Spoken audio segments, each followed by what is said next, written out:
Good day to you, ladies and gentlemen. Today I will be teaching you indices. So you want to look at the law of indices. We have 7 laws of indices.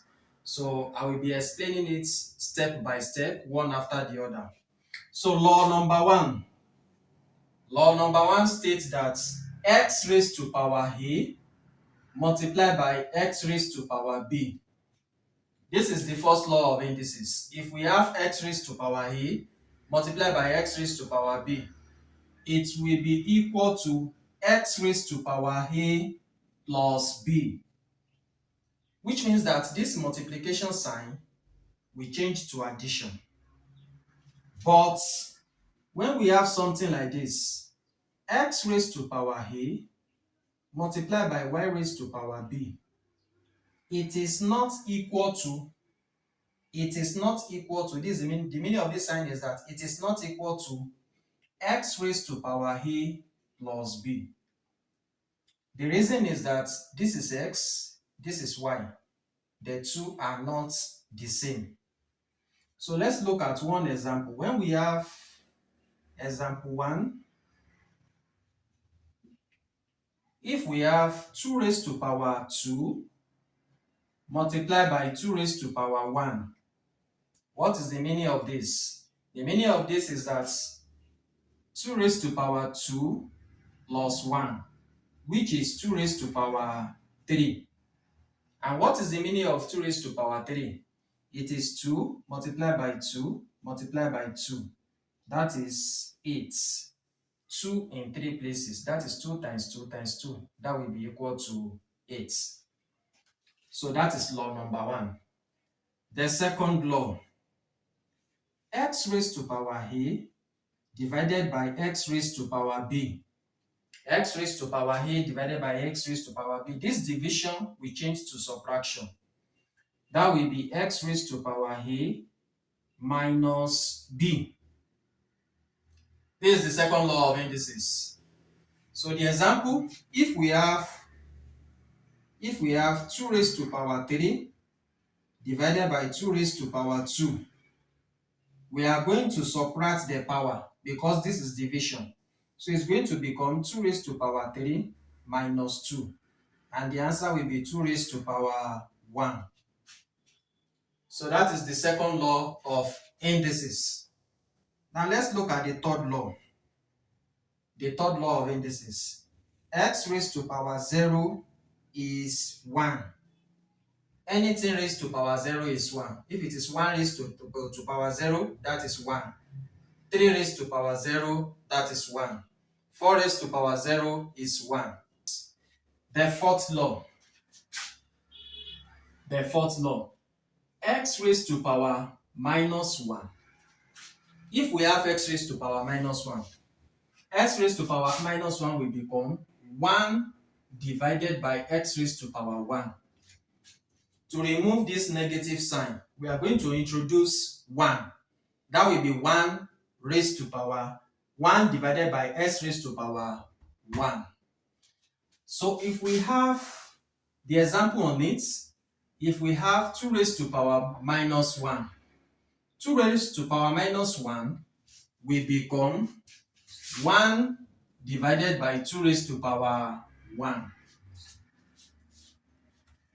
Another example, if we have x divided by y, all raised to power minus 1. If you want to remove this minus, it's going to become y over x, all raised to power 1. Go to law number 5. X raised to power a into brackets b. X raised to power a into brackets b, we have b outside. It's going to become, you just use the power inside and the power outside. You multiply the power inside and the power outside. So it's going to be x raised to power a multiplied by b. And it's going to be x raised to power a b.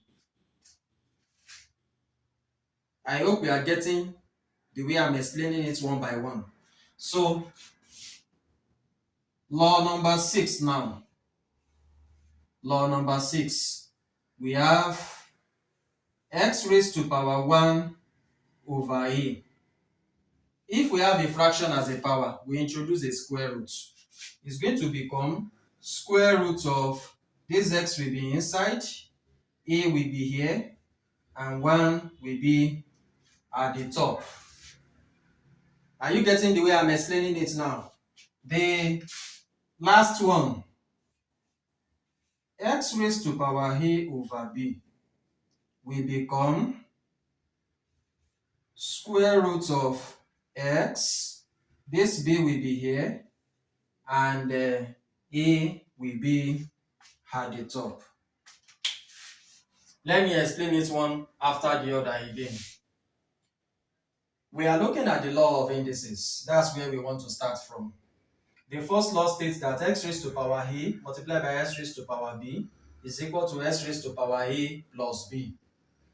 But when we have x raised to power A multiplied by y raised to power B, is not equal to x raised to power A plus B. The reason is these x and y, they are not the same. So it is impossible for us to add the power together because they are not the same. So for instance, if you look at the example I cited here, we have 2 raised to power 2 multiplied by 2 raised to power 1. You can see that we have 2 here and we have 1. So definitely we are going to add the 2 power together to make 2 raised to power 3. And if we expand it, it's going to be 2 multiplied by 2 multiplied by 2, which is going to be 8. The second law states that x raised to power A divided by x raised to power B is equal to x raised to power A minus B. We are using minus because of this division. Division must change to minus in indices.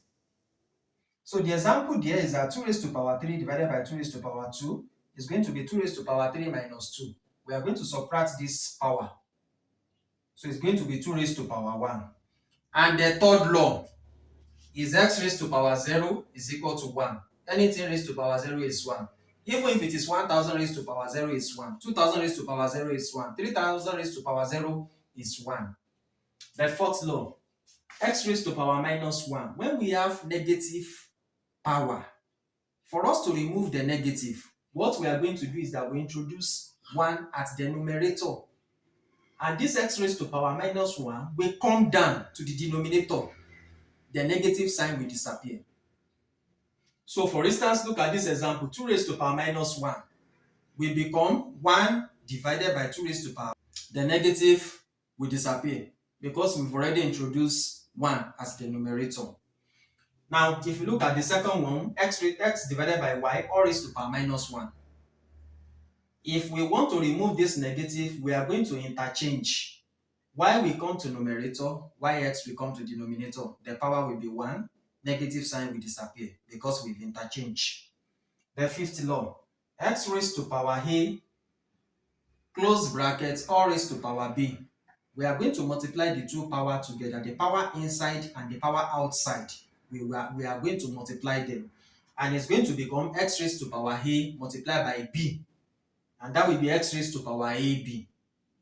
The sixth law, x raised to power 1 over A.